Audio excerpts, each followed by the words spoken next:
ఎక్సెల్లో ఉన్న bulk data నుంచి మనకి కావలసిన డేటాని ఏ విధంగా ఫిల్టర్ చేసుకోవచ్చు అనే అంశానికి సంబంధించి స్టెప్ బై స్టెప్ క్షుణ్ణంగా నేర్చుకుందామండి.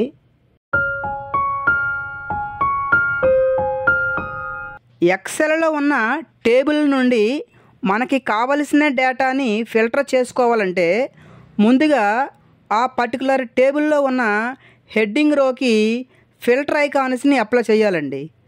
దానికోసం మనకి డిఫరెంట్ వేస్ ఉన్నాయి. ముందుగా లాంగ్ కట్ మెథడ్ని చూద్దామండి. ఈ హెడ్డింగ్ రోకి ఫిల్టర్ ఐకాన్స్ని అప్లై చేయాలంటే ఈ టేబుల్లో ఏదో సెల్లో కర్సర్ ఉంచి హోమ్ ట్యాబ్లో ఈ ఎడిటింగ్ గ్రూప్లో ఈ షార్ట్ అండ్ ఫిల్టర్ అనే కమాండ్ని చూజ్ చేసుకుని ఈ వచ్చిన ఆప్షన్స్లో ఈ ఫిల్టర్ అనే ఆప్షన్ చూజ్ చేసుకుంటే టేబుల్లో ఉన్న హెడ్డింగ్ రోకి ఫిల్టర్ ఐకాన్స్ అనేవి అప్లై అయిపోతాయండి. చూడండి ఈ విధంగా. అయితే మనం అప్లై చేసుకున్న ఈ ఫిల్టర్ ఐకాన్స్ని రిమూవ్ చేయాలంటే రిమూవ్ చేసుకోవచ్చండి. అది ఎలా అంటే ఈ టేబుల్లో ఏదో సెల్లో కర్సర్ ఉంచి ఇదివరకు చెప్పుకున్నట్టుగా హోమ్ ట్యాబ్లో ఈ ఎడిటింగ్ గ్రూప్లో ఈ షార్ట్ అండ్ ఫిల్టర్ అనే కమాండ్లో ఈ ఫిల్టర్ అనే ఆప్షన్ చూజ్ చేసుకుంటే మనం ఇదివరకు అప్లై చేసుకున్న ఈ ఫిల్టర్ ఐకాన్స్ అనేవి రిమూవ్ అయిపోతాయి అన్నమాట. చూడండి ఈ విధంగా. ఫిల్టర్ ఐకాన్స్ని మనం మరో మార్గంలో కూడా అప్లై చేసుకోవచ్చండి. దానికోసము ఈ టేబుల్లో ఏదో సెల్లో కర్సర్ ఉంచి డేటా ట్యాబ్లో షార్ట్ అండ్ ఫిల్టర్ గ్రూప్లో ఈ ఫిల్టర్ అనే కమాండ్ని చూజ్ చేసుకుంటే మన టేబుల్లో ఉన్న హెడ్డింగ్ రోకి ఫిల్టర్ ఐకాన్స్ అనేవి అప్లై అయిపోతాయి అన్నమాట. చూడండి ఈ విధంగా. అయితే ఫిల్టర్ ఐకాన్స్ని మనం అప్లై చేయడానికి షార్ట్ కట్ కమాండ్ కూడా ఉందండి. దానికోసము కీబోర్డ్లో Ctrl+Shift+Lని ప్రెస్ చేయడం ద్వారా టేబుల్కి ఫిల్టర్ ఐకాన్స్ని అప్లై చేసుకోవచ్చు అన్నమాట. ముందుగా టెక్స్ట్ని బేస్ చేసుకొని ఏ విధంగా ఫిల్టర్ చేయాలో చూద్దామండి. దానికోసం మనము ఈ నేమ్ ఆఫ్ ది ఎంప్లాయీ కాలమ్ని బేస్ చేసుకొని ఫిల్టర్ చేద్దాం. అయితే మనము ఏ కాలమ్ని బేస్ చేసుకొని ఫిల్టర్ చేయాలనుకుంటున్నామో ఆ కాలంలో ఉన్న ఐకాన్ క్లిక్ చేసుకుంటే ఇలా మనకు కొన్ని డిఫరెంట్ ఆప్షన్స్ కనిపిస్తాయండి. ఫిల్టర్కి సంబంధించి మనము A to Z వైజ్గా ఫిల్టర్ చేయాలంటే షార్ట్ A to Zని క్లిక్ చేసుకుంటే ఈ డేటా అనేది A to Z వైజ్గా ఫిల్టర్ అయిపోతుంది అన్నమాట. ఈ విధంగా. లేదు మనకి ఈ కాలంలో డిఫరెంట్ సెల్స్కి డిఫరెంట్ కలర్స్ అప్లై చేసి ఉన్నాయి. కలర్ వైజ్గా ఫిల్టర్ చేయాలనుకోండి చేసుకోవచ్చండి.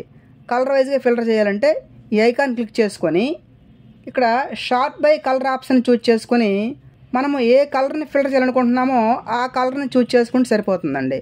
నేను ఎల్లో కలర్ని చూజ్ చేసుకుంటున్నాను. చూడండి ఇక్కడ ఎల్లో కలర్ అనేది ఫిల్టర్ అయిపోయింది. ఈ విధంగా కలర్ వైజ్గా కూడా ఫిల్టర్ చేసుకోవచ్చు. ఒకసారి Ctrl Z ద్వారా బ్యాక్ వస్తాం.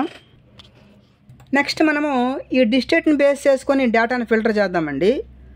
శ్రీకాకుళం జిల్లాకు సంబంధించిన డేటా కావాలనుకోండి ఈ కాలంకి సంబంధించిన ఐకాన్ క్లిక్ చేసుకొని సెలెక్ట్ ఆల్ని అన్సెలెక్ట్ చేసుకొని మనం ఏ జిల్లా కావాలనుకుంటున్నామో ఆ జిల్లాని టిక్ పెట్టుకొని ఓకే చేసుకుంటే మనము టిక్ చేసుకున్న జిల్లా డేటా మాత్రమే ఫిల్టర్ అవుతుందన్నమాట. చూడండి ఈ విధంగా. లేదు మొత్తం మళ్ళీ అంతా డేటా కావాలనుకుంటే ఈ ఐకాన్ క్లిక్ చేసుకొని సెలెక్ట్ ఆల్ని టిక్ పెట్టుకుంటే ఓకే చేసుకుంటే మొత్తం డేటా మళ్ళీ మనకు డిస్ప్లే అయిపోతుందన్నమాట. అదేవిధంగా మల్టిపుల్ కాలమ్స్ని బేస్ చేసుకొని కూడా ఒకేసారి ఫిల్టర్ చేయొచ్చు. ఉదాహరణకి శ్రీకాకుళం జిల్లాలో ఉన్న సూపర్వైజర్ లిస్ట్ కావాలనుకోండి ఫిల్టర్ చేయొచ్చండి. అంటే మనం ఒకేసారి ఈ డెసిగ్నేషన్ కోలాన్ని ఈ డిస్ట్రిక్ట్ కోలాన్ని బేస్ చేసుకొని ఫిల్టర్ చేద్దాం. దానికోసం మనము ఈ డిస్ట్రిక్ట్లో మనకి ఈ సెలెక్ట్ ఆల్ని అన్సెలెక్ట్ చేసుకొని మనకు కావలసిన జిల్లాని చూజ్ చేసుకొని ఓకే చేద్దాం. ఇక్కడ డెసిగ్నేషన్లో మనకు కావాల్సింది సూపర్వైజర్ కాబట్టి ఇక్కడ సెలెక్ట్ ఆల్ని అన్సెలెక్ట్ చేసుకొని మనకు కావాల్సిన డెసిగ్నేషన్ని సూపర్వైజర్ని టిక్ పెట్టుకొని ఓకే చేద్దాం. చూడండి ఇక్కడ శ్రీకాకుళం జిల్లాకు సంబంధించిన సూపర్వైజర్ లిస్ట్ మాత్రమే ఇక్కడ ఫిల్టర్ అయిందనమాట. ఈ విధంగా మల్టిపుల్ కాలమ్స్ని బేస్ చేసుకొని కూడా ఫిల్టర్ చేయొచ్చు. మళ్ళీ మొత్తం డేటా కావాలంటే ఇదివరకు చెప్పినట్టుగా select all okay, select all okay. Next మనము ఈ నెంబర్ ఆఫ్ వర్కింగ్ డేస్ కాలమ్ని బేస్ చేసుకొని డేటాని ఫిల్టర్ చేద్దామండి. అయితే ఇక్కడ ఈ కాలంలో ఎంప్లాయీస్ యొక్క నెంబర్ ఆఫ్ వర్కింగ్ డేస్ ఉన్నాయండి. మనము ఈ కాలంని బేస్ చేసుకొని ఫిల్టర్ చేయాలంటే ఈ కాలంకి సంబంధించిన ఐకాన్ క్లిక్ చేసుకుంటే ఇలా మనకు కొన్ని ఆప్షన్లు కనిపిస్తాయి. స్మాలెస్ట్ లార్జెస్ట్ కావాలంటే చూజ్ చేసుకోవచ్చు, లేదా ఇదివరకు చెప్పినట్టుగా కలర్ని బేస్ చేసుకొని ఫిల్టర్ చేయొచ్చు. అయితే మనం ఇక్కడ ఉన్న ఎంప్లాయీస్లో ఈ నెంబర్ ఆఫ్ వర్కింగ్ డేస్ ఉన్నాయి కదండి, మనకి బిలో 10 వర్కింగ్ డేస్ పనిచేసిన వారి లిస్ట్ కావాలనుకోండి ఫిల్టర్ చేయొచ్చండి.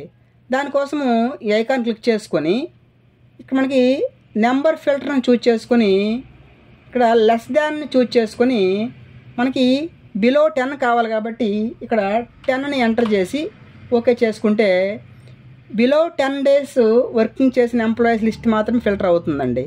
చూడండి ఈ విధంగా చూడండి, ఇక్కడ బిలో 10 అనేది ఫిల్టర్ అయిపోయింది. లేదు మనకి అబౌవ్ 10 కావాలనుకోండి ఇదే ఆప్షన్లో నెంబర్ ఫిల్టర్లో గ్రేటర్ దాన్ని చూజ్ చేసుకొని మనకి గ్రేటర్ దాన్ 20 కావాలి కాబట్టి, అంటే అబౌవ్ 20 కావాలి కాబట్టి ఈ 20ని ఎంటర్ చేసుకుని ఓకే చేసుకుంటే 20 days and above working days ఉన్న ఎంప్లాయీస్ లిస్ట్ మాత్రమే ఇక్కడ మనకు ఫిల్టర్ అవుతుందన్నమాట. లేదు 20 డేస్ ఉన్న వాళ్ళు మాత్రమే కావాలనుకోండి చేయొచ్చండి. ఇదే ఆప్షన్లోనే ఇక్కడ ఈక్వల్ టు అని చూడండి, ఇక్కడ ఈక్వల్స్ దగ్గర మనకి ఏ నెంబర్ కావాలనుకుంటున్నామో ఆ నెంబర్ని ఎంటర్ చేసుకొని ఓకే చేసుకుంటే ఇక్కడ నేను 20 ఎంటర్ చేశాను. ఇక్కడ 20 డేస్ వర్క్ చేసిన ఎంప్లాయీస్ లిస్ట్ మాత్రమే ఇక్కడ ఫిల్టర్ అవుతుందన్నమాట. అదేవిధంగా మనకి ఇక్కడ ఈ నెంబర్ ఫిల్టర్లో చాలా ఆప్షన్లు ఉన్నాయండి. చూడండి ఇక్కడ బిట్వీన్ కానీ, top 10, above average, below average, ఇక్కడ మనకు కావలసిన ఆప్షన్ చూజ్ చేసుకొని మనకు కావలసిన డేటాని ఫిల్టర్ చేసుకోవచ్చండి.